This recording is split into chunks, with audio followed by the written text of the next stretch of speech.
A very good morning to our MIIM members and friends in Germany, and a very good afternoon to our participants joining from India.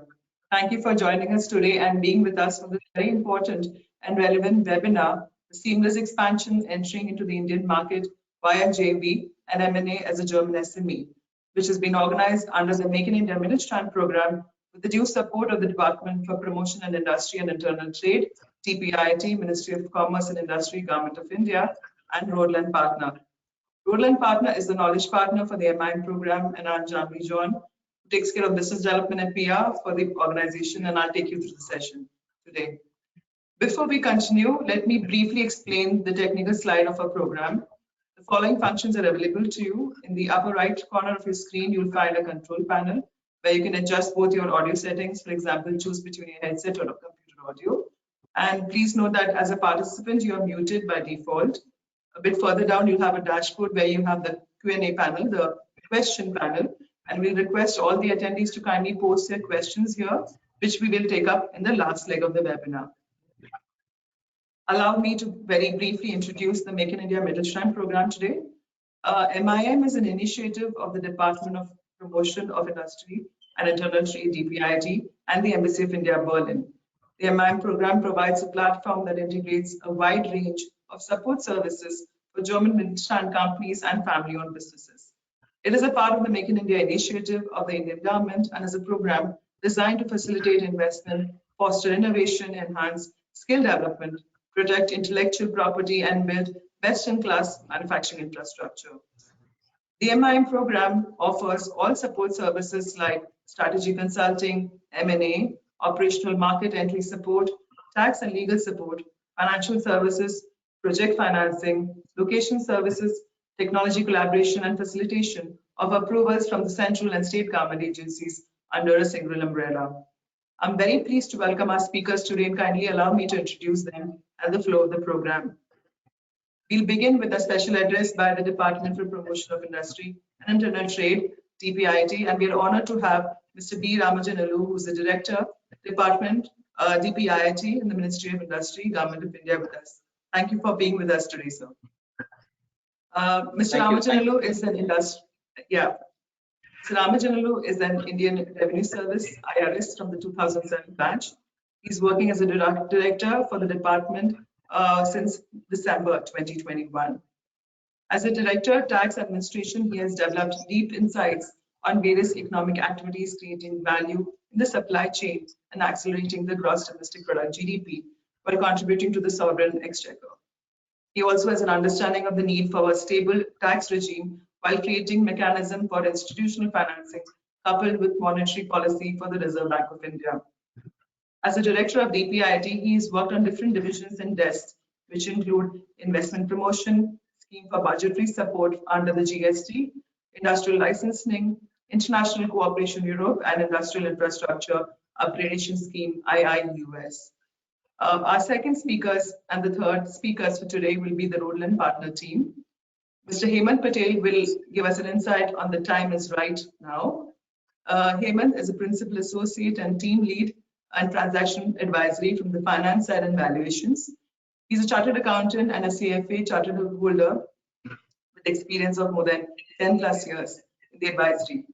He has been working with the Rödl Partner team since 2017. Mr. Patel has worked on several buy-side financial due diligence assignments for cross-border and domestic M&A transactions. He's an expert in the valuation services for transaction advisory and also various regulatory compliance requirements. He also looks after the GAAP convergence, financial review, and other special scope engagements for our clients. Our last presenter for the day is Mr. Soumitra Dole, who will speak about unraveling the how, the blueprint of strategy. Soumitra is a senior associate and an Indian lawyer at our Pune office. He's been working with the team since Jan 2018 and has 7 years of experience in dealing in corporate laws. He primarily advises German medium-sized and global companies on their investment projects in India. His main focus is on corporate law, M&A transactions, and Indian exchange law. He has extensive experience in the implementation and management of Indian due diligence and M&A projects of German companies. With no further delay, I'd like to invite Mr. B. Ramanjaneyulu, Director for DPIIT, for a special address. Thank you, Jamli, for a good introduction. And good morning in Germany and good afternoon in India. Thank you for this opportunity. I thank the Embassy of India in Germany for this opportunity, and also thank the organizers for this. I'd like to first talk about the strengths of India's growth story and the opportunities that India can offer. So quickly would run through some of the statistics for the listeners here. India is the fifth largest economy, which has just surpassed the UK economy, and the GDP is about 3.3 trillion US dollars, and we have set a target of 32 trillion US dollars by the time we reach 2047, which is our 100th Independence Day, and by then we'll be the second largest economy in the world. And to cap this, we have the foreign direct investment being going into India, which where we have seen the highest FDI inflow to about 84 billion US dollars in the year 22-23, which has increased from 20 billion dollars. So this shows that India is a preferred investment destination globally. And then if you see the exports, India has clocked exports about $775 billion, up from $450 billion, which is a major jump in the exports that India has seen. This is again a record that India has achieved last year. And then if you come to the skill force, the average age of the skilled worker in India is 28, and India presents the world's largest skill force. And this opportunity is available for the next 5 years, where India is going to see Independence Day. And coupled with this, we have an installed capacity of about 250 gigawatts, which is from the renewable energy resources. And we have set a target of 500 gigawatts to be achieved by 2030.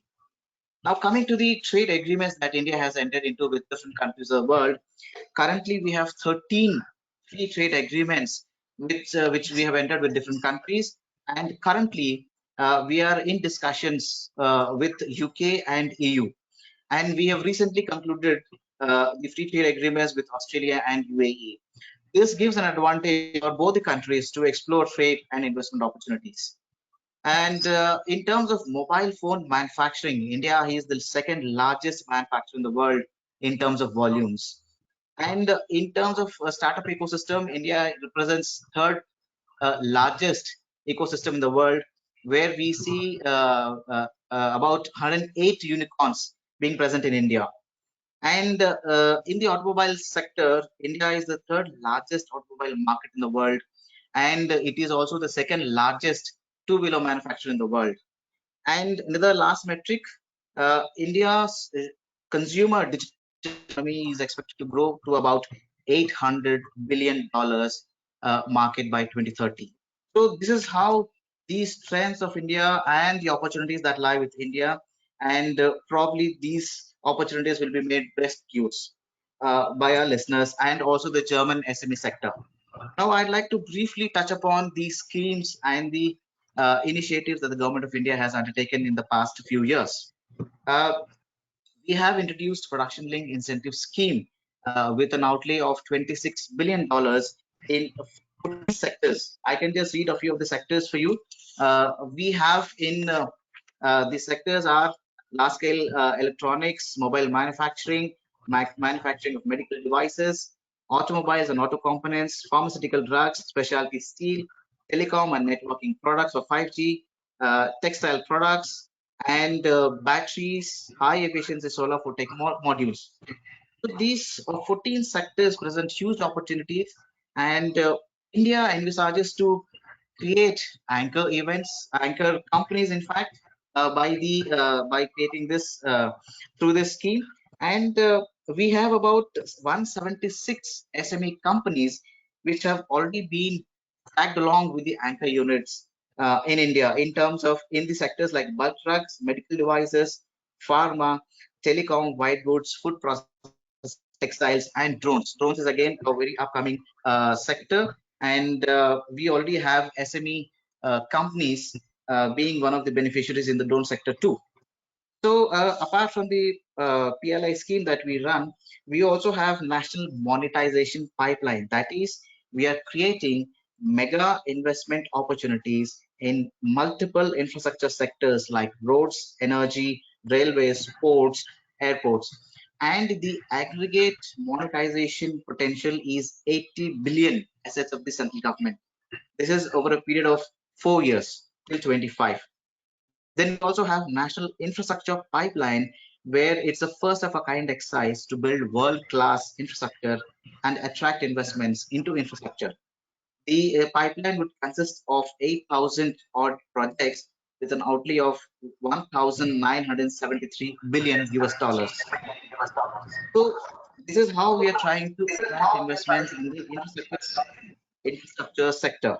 Now, going into the national logistic policy, we have recently announced national logistic policy where we want to reduce the cost of logistics from a double-digit figure to a single-digit figure, and this would be a part of the larger agenda that the government is pushing through in the infrastructure sector.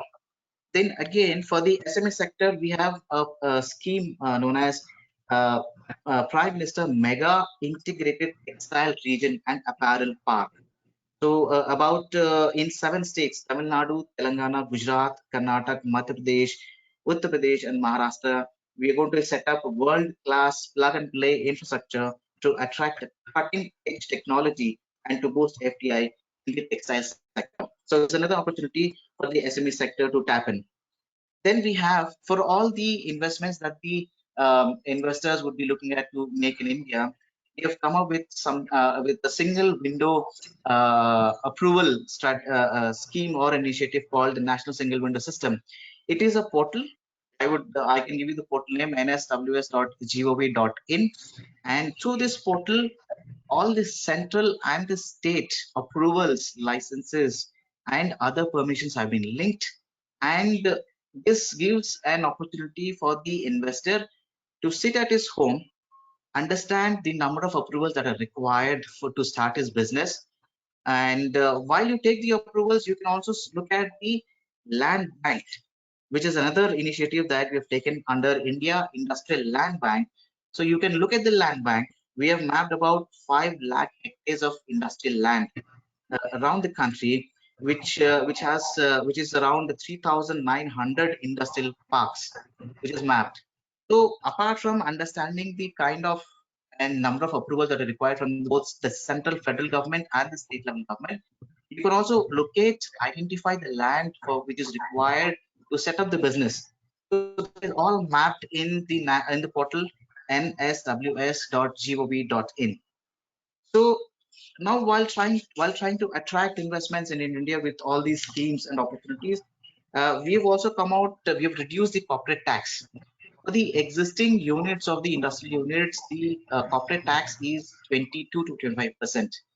But if the investor is setting up a greenfield new industrial infrastructure or any other industry, the corporate tax is about 15%. So there you can see a reduction in the corporate tax as well, which would benefit the investors. Now, apart from the tax breaks or a tax reduction that is given, we can also see that companies are offered the benefit of deferring duty on capital goods imported. So once you see that this scheme allows for greater competitiveness in the export market by allowing for zero rated import of inputs. So once you're exporting the goods manufactured in India, so you have a duty reduction in the customs also. And then further, if you see, there is a remission of duties and taxes on exported products. That is called a RODTEP. That's another scheme run by Department of Commerce, Ministry of Commerce and Industry here. This scheme aims to reimburse the taxes and duties incurred by exporters, such as local taxes, coal cess, electricity duties, and other incidental taxes. It is a scheme for exporters to make products cost competitive. So this is another opportunity and a scheme that is run by Government of India to attract investments, to promote trade and exports. Now you also see the establishment of a special economic zones, and we are also coming up with single branded retailers owned by foreign companies.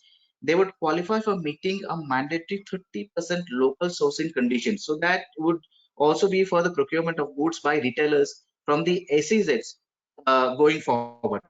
And then we can also see the sectors of which are also attracting the startup ecosystem. I would just give a small metric on the startup ecosystem, where India has the third largest ecosystem established now.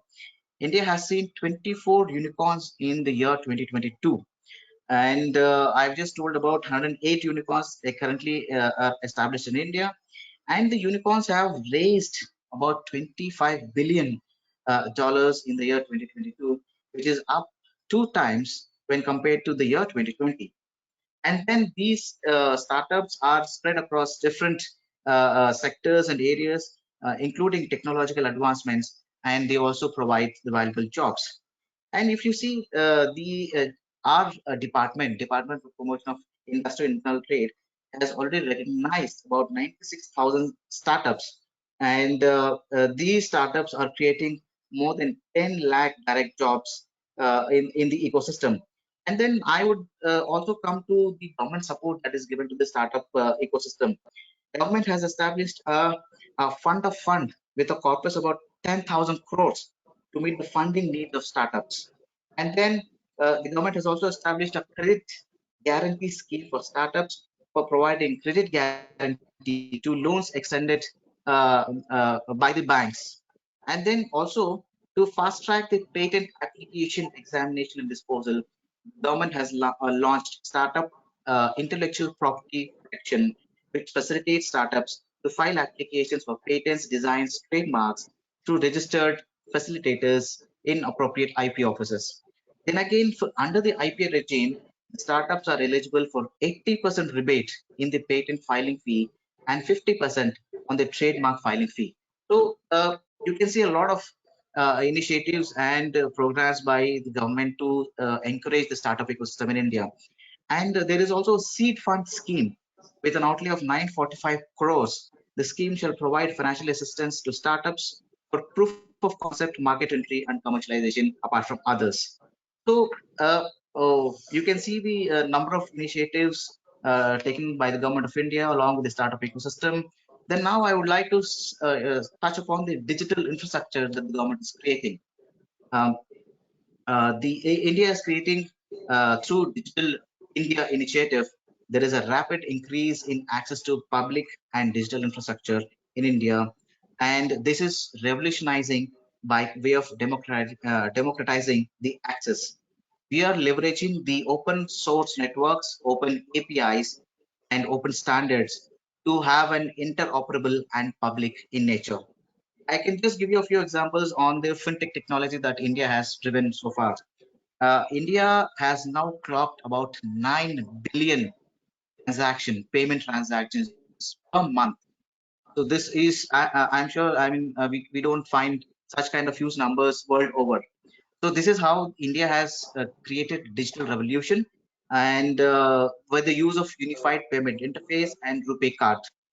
This apart, we've also come up with an initiative called Open Network for Digital Commerce, ONDC, which is also revolutionizing digital commerce, where the purchasers and sellers present in different platforms can interact in an open atmosphere which is interoperable.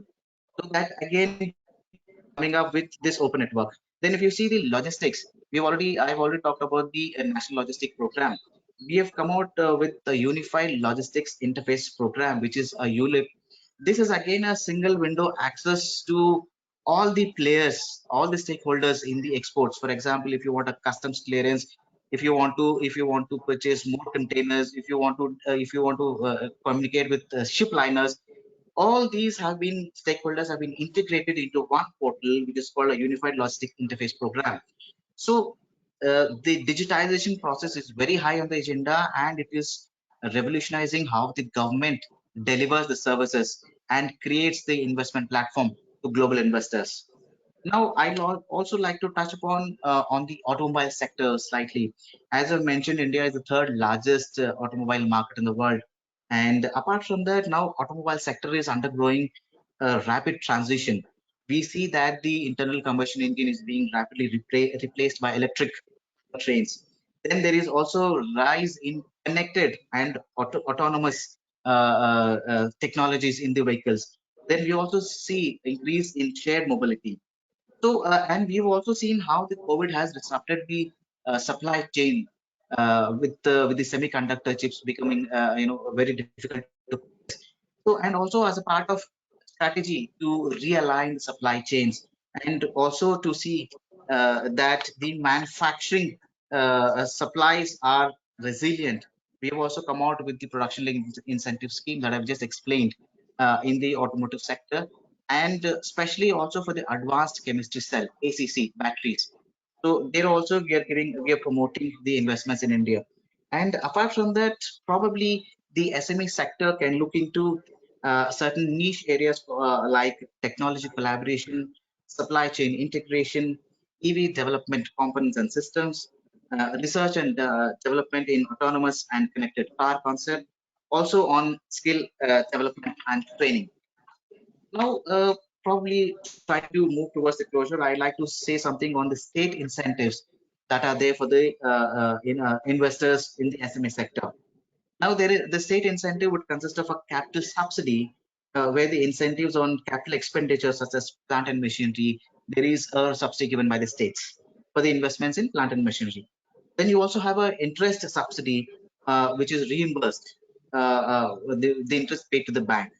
Then you also have a power subsidy. Then you also have the tax subsidy, which is cess and local taxes. Then you also have a land subsidies in case the investor is able to make certain amount of money as designated by the state government. Then there is a rebate in the registration and stamp duty. So that's another state level incentive which is given to the sectors, including the SME. And then there is also an employment subsidy. Then there's a skill development subsidy, among other subsidies that are given by the states. So this is how India is moving forward with the number of schemes and initiatives. And I would welcome the SME sector to invest and take the benefits from the government in terms of incentives and other subsidies. I think I fairly made things clear to the listeners and the SME sector, and I'm open to any questions, if any. So there I can end my address, and thank you for the opportunity. Thank you, Mr. Ramanjaneyulu. I think it was a lot of snapshot with statistics and figures. Very hard to get some of them. Thank you for sharing those insights with us. I'm sure there will be questions coming up in the Q&A, but we will take that in the last leg. So I'll request you to please stay with us till the very end. I'd like to invite our next speaker for today, Mr. Hemant Patel. Hemant, over to you. Thank you. Yes. Hello, everyone. I hope my audio is clear. Good morning to everybody in Germany, and good afternoon to people in India. Yeah.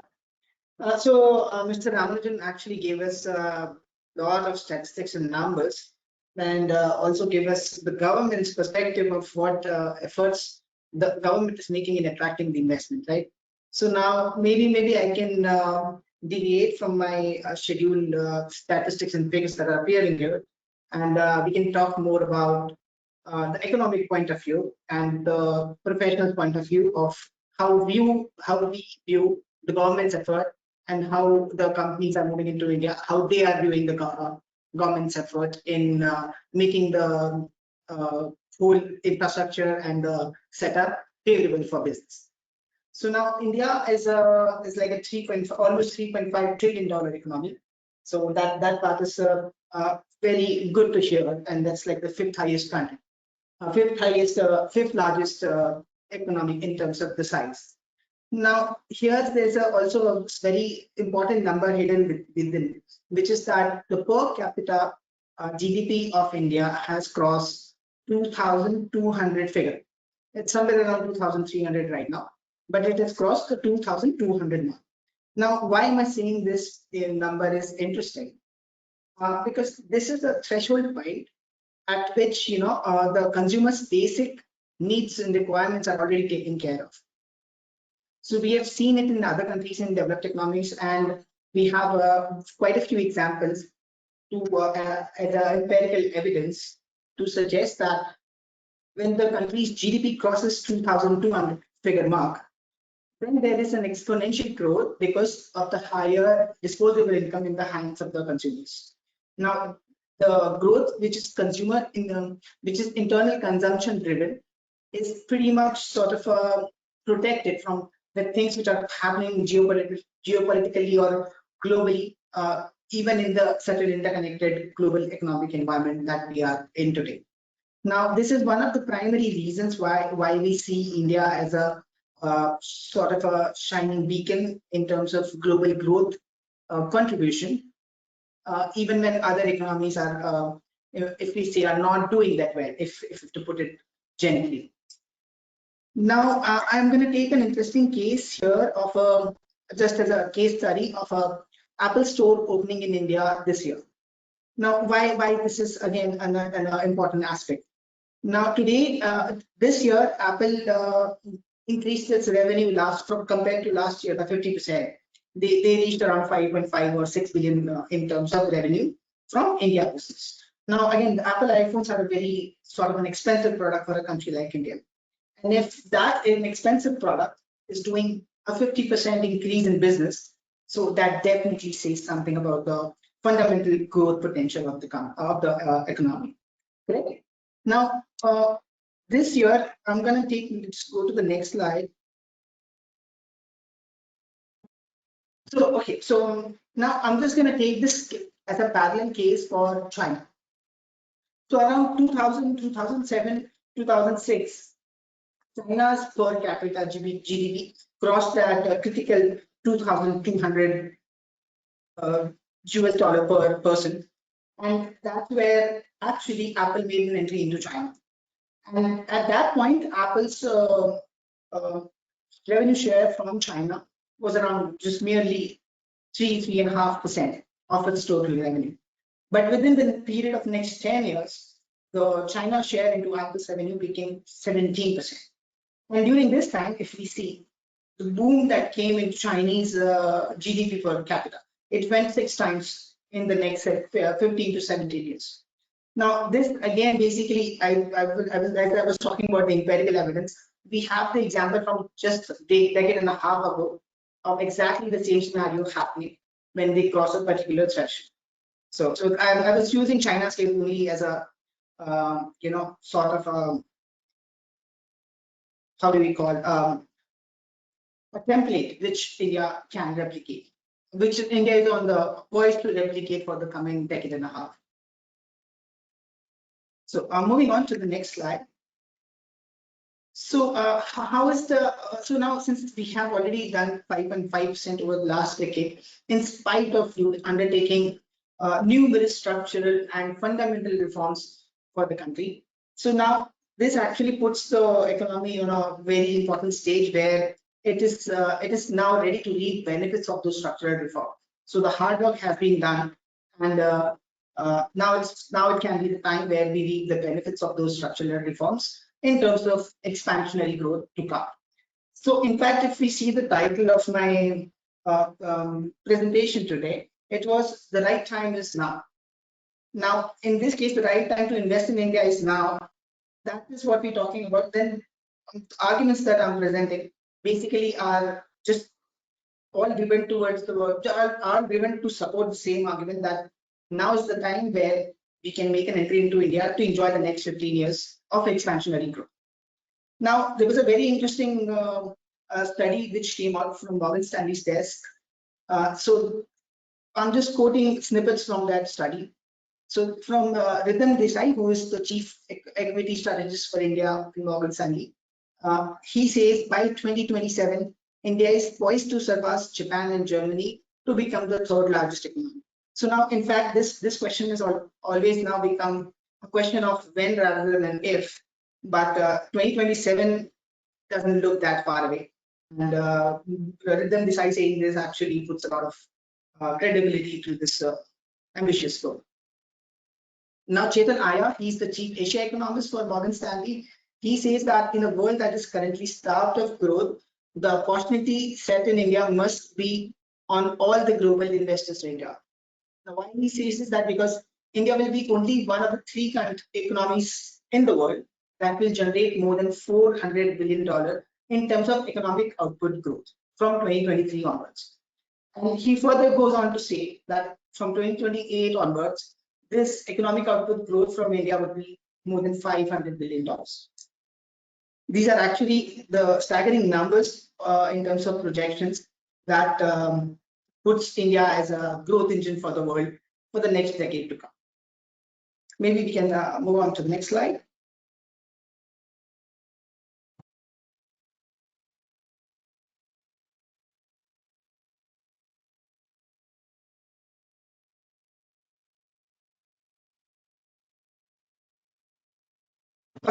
Actually, maybe we skipped this slide earlier. Now we can maybe. Actually, Mr. Ramanjaneyulu actually covered this slide quite well. But what we're talking about here, I'm just gonna briefly, summarize. Now, this was a article in the this was the cover story in Economist that I found like last year, and I found it extremely, quite detailed in terms of how the author had gone about it. So. Now, what the author is saying here, I'm just going to summarize. I've summarized in the top bullet point. I'm going to read verbatim. In the novel confluence of forces stand to transform India's economy over the next decade, improving the lives of 1.4 billion people and changing the balance of power in Asia. Now, as the country emerges from pandemic, now again, this is last year, so close to pandemic. That's why it says like that. As the country emerges from pandemic, however, a new pattern of growth is visible. It is unlike anything you have seen before. These changes help explain why India is forecasted to be the fastest growing major economy for this year, and it has a good chance to hold that title for years to come ahead. Now, actually, more importantly, what this article was covering was, it was covering the fundamental pillars upon which the growth projection for India has been is to be rested. Now, although it is now Mr. Ramanjaneyulu gave quite detailed stats and summaries on this, maybe I'll just summarize the 5 pillars that we're talking about here. Now, one is basically the transport and the digital infrastructure. So now India's highway network actually doubled in the last 8 years. Now, this is an astonishing feat by any standards. Now, as soon as we try to come to terms with the fact that the highway network has doubled in the last 8 years, the government is setting and actually achieving targets which are unheard of actually unheard of ever. So because they are doing 37 to 40 kilometers national highway construction per day. That's an average construction per day. Let that sink. And they continue to make more ambitious targets and still achieving them. So the infrastructure spending that government is doing is basically to support the growth factor that is yet to come to India, that will come to India and continue for the next 15 years. The next is the digital infrastructure in terms of 5G networks and one of the cheapest data available for the highest data consumption in the world and one of the most reasonably affordable, cheapest data consumption in the world. The next pillar is the tax reforms that were undertaken by the government in the last 5-6 years. One of them being the GST, introduction of GST, which made tax evasion quite challenging and resulted into, if you have a business which was relying on just surviving based on tax evasion, those businesses actually are on the verge of shutting down or have already shut down. And on the other front, there was reforms in terms of the direct taxes, which Mr. Ramanjaneyulu gave a good highlight in the introduction itself. The next part was the mobilization of money. So what happens from the formalization of economy is that the money channels into the formal economy. So now this is again proved by the fact that the number of bank accounts tripled over the last 8 years.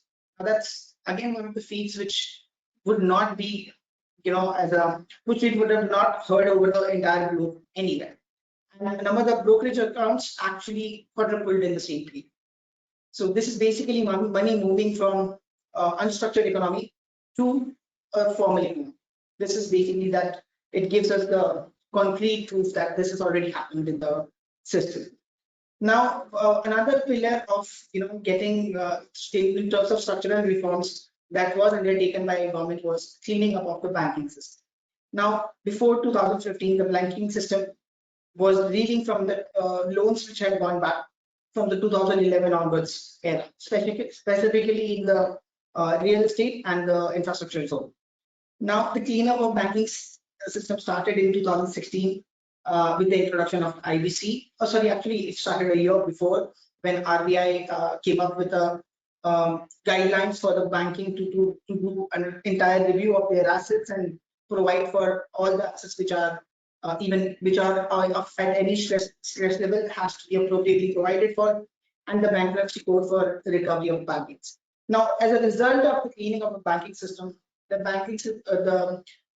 today the Indian banks actually are one of the strongest in terms of their capital adequacy ratio, in terms of their asset quality.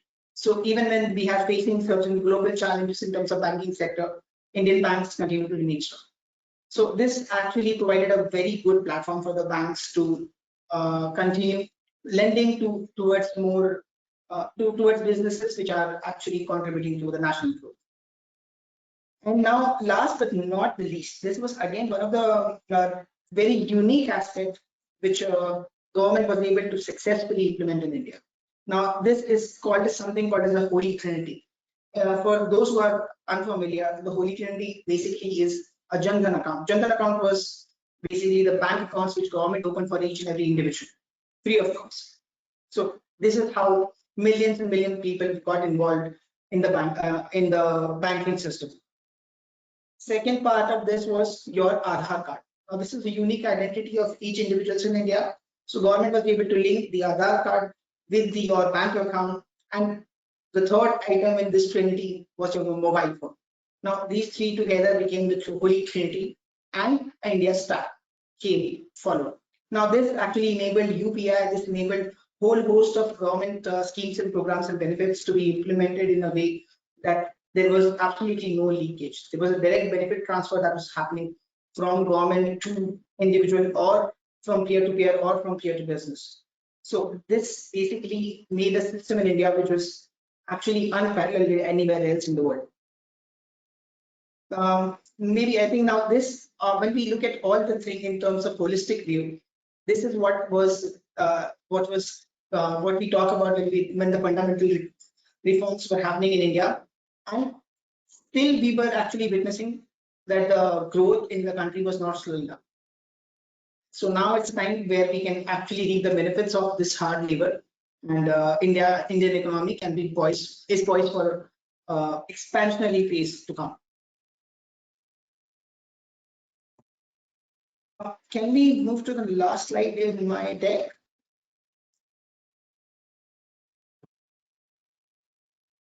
This we've already covered, yes. So now, since we've actually covered a lot of arguments to support my original thesis, why the right time is now. Now, maybe I can draw a bit of your attention towards what is happening in the M&A market in India. So if you want to make an entry into M&A in India, maybe I can sensitize the new entrants in terms of how the valuation looks like. Now, this is the one aspect where maybe we can, it also is sort of proof that there is a strong growth underlying in Indian businesses. Now, when we actually, if you read the headline, the numbers clearly indicate that the national, like the average EV, like a price multiple that we talk about, is around 40% more expensive than what is normally applicable in a EU region. Now, this is a testament to actually the fact that when you're buying why is anything more expensive? Because it's worth more. And why a particular company would be worth more? Because it's offering more growth. So this is not only a testament to the growth story inside India, it also is a testament to, should be used as a sensitive factor when you're trying to make your entry into India. Your expectations should be, growth expectations would also be equally higher, because you're paying an expensive premium valuation for entering into Indian market. With that, I think I can sum up my presentation, and we can move on, and maybe I hand over mic to Mr. Dole, my good colleague, and he comes from a legal background, and he would guide us perhaps towards the process in terms of how to make an India entry and the entire M&A process. Soumitra, over to you, or Jamli, you take in between. Soumitra, you can take it over, no problem. Thank you. All right. Thank you, Hemant. Thank you, Mr. Ramanjaneyulu. So it was, so I think for now you got to know that right time is now, and this is the time to enter the Indian market. So I will focus on now how to approach the transaction or how to enter in a M&A transaction. So as you know, the title of my speech is regarding the unraveling the how, the blueprint of the strategy. So I'll just take you through the entire process, that how the entire process for M&A happens in India. So the first and the foremost point of the entire process is, you know, to find your target. So be it your JV partner or be it your acquisition target. So first thing is to find your target. Once you finalize your target, once you know that you want to take over this company, or you want to, you know, enter joint venture with some person or with an entity, this is where basically companies will have to conduct their technical due diligence, I would say, and then moving on to the next process of signing the term sheet, or the what we call it as the LOI, letter of intent.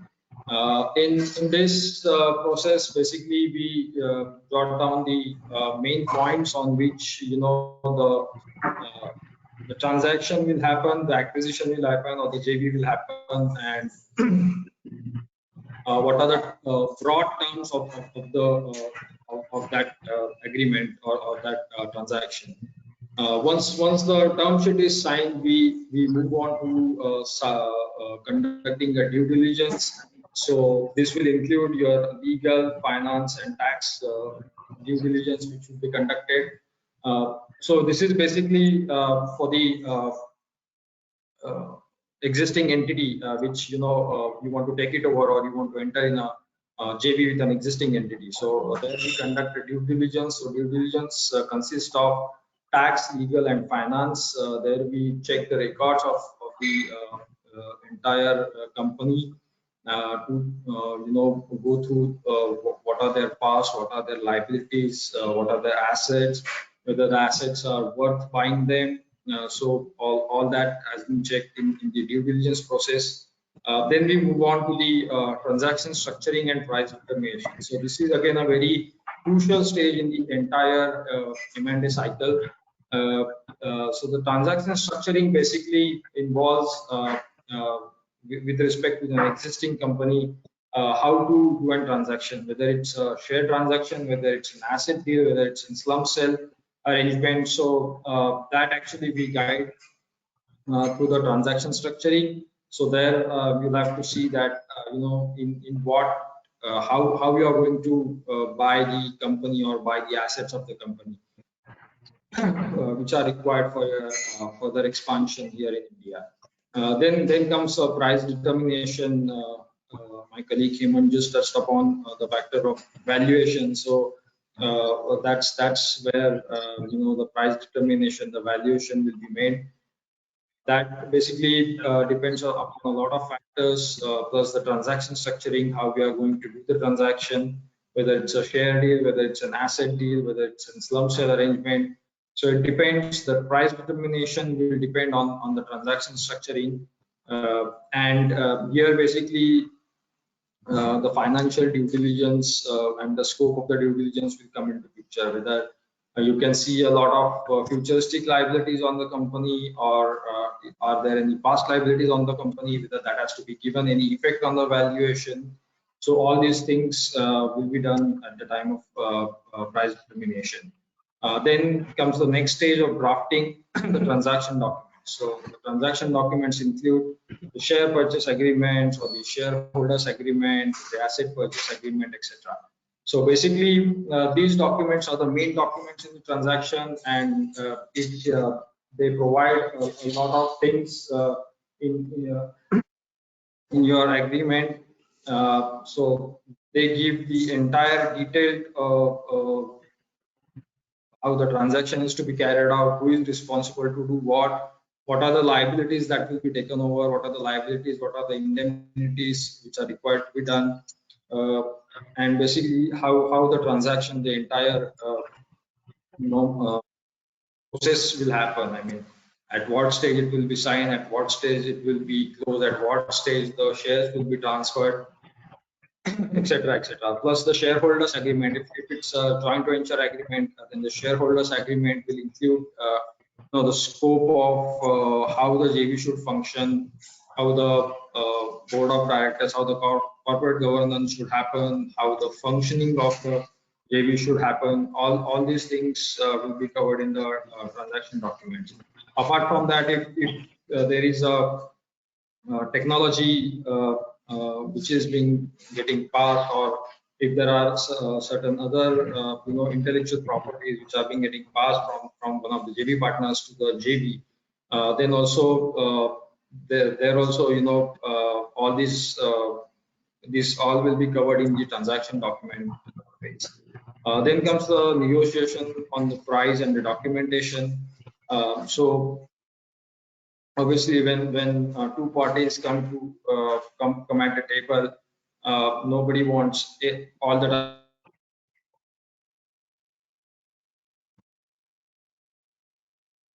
time that all the terms are agreed or which are favorable to both the parties. So obviously, the negotiation, the price and the documentation, the seller wants a more price, the buyer wants to reduce the price. All these things happen at this stage. Then comes the stage of finalizing price and documents. Here again, both the parties agree on the documentation and the price, and then we move towards the closing of the transaction. At the closing of the transaction, depending on whatever is the nature of the transaction, whether it's asset deal or it's a share deal, the property or the shares are getting transferred from the seller to the buyer, and then we have post-closing events. So this is just a structure what we are. I mean, I'm just putting in front of the audience that how this should happen. But I mean, it is very important in this at this stage that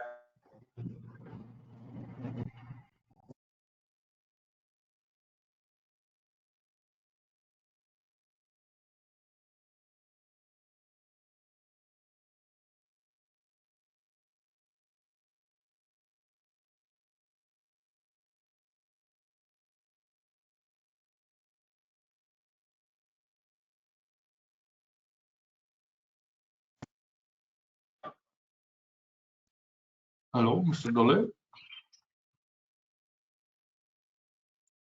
Samitra, can you hear us? I think there was a little bit of a lag. Just give us a moment, please.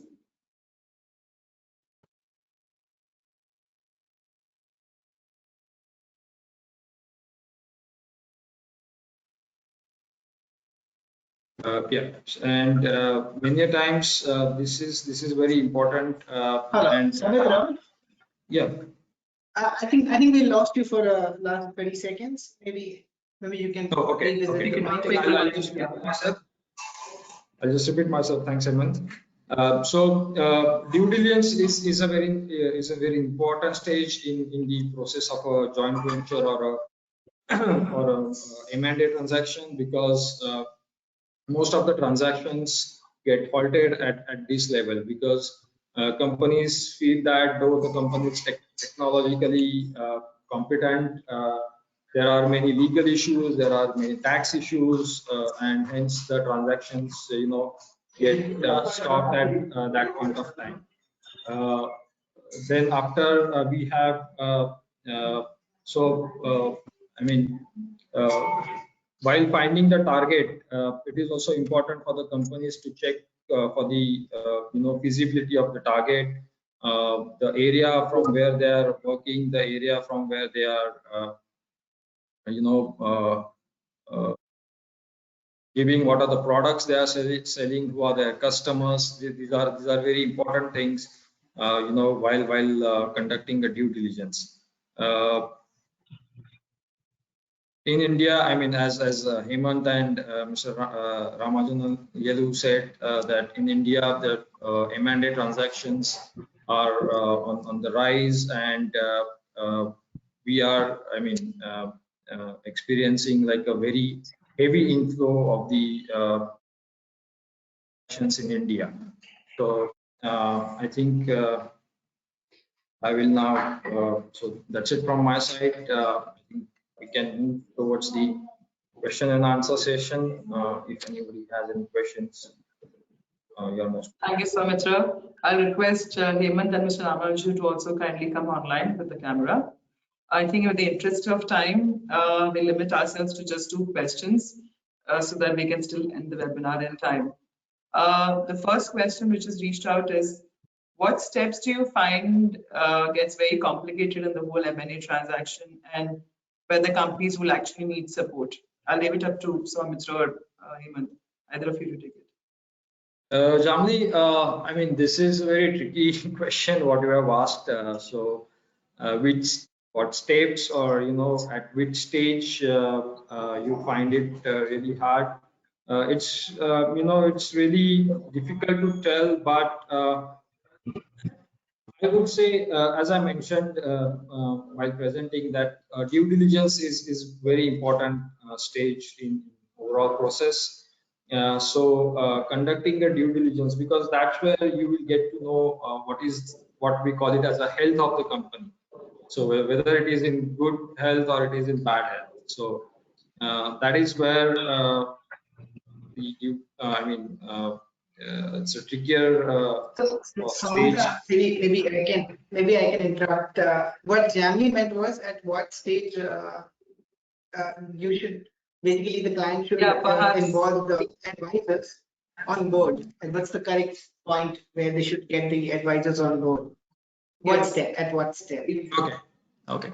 So I think So the correct stage is right from the start, right from if you have found your target yourself, then fine. Then right from the start, while signing the term sheet, that's the stage where there are again few negotiations would happen at the time of signing of a term sheet. So that's the stage where you should involve correct advisors, because sometimes we have often seen that the companies signed a term sheet wherein the terms are mentioned which are not required or not in the favor of the party which we are going to represent at a later point of time, and then it becomes very tricky to come back to a certain other point. Or to change the term sheet as a whole. So the correct time is to involve the advisors right from the start.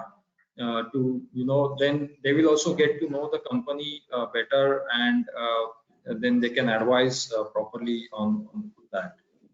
If again, and there is another situation is that if you have not found a target, then obviously you can also engage the advisors to find you the target you require in the market. So I mean, these kind of services are also being provided, and so you can also find a target in the market as per your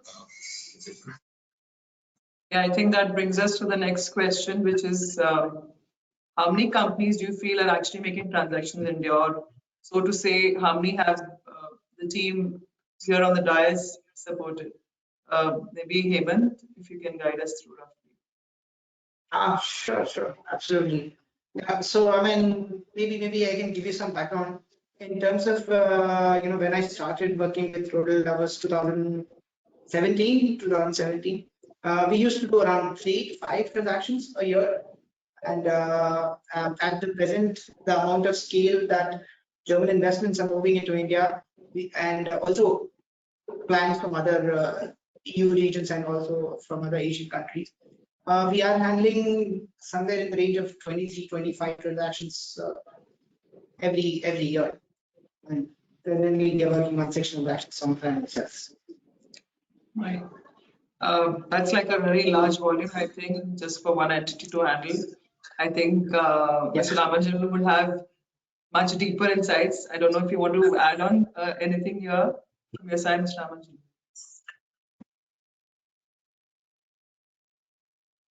Yeah, I'd like to just add 2 points. I think Yes. at the point of a time of trying to understand the different states and different sectors and the incentives or the schemes that the state government has, I think at the initial point of time, Invest India website portal can be of really great help to the prospective investors from the SME and other sectors too.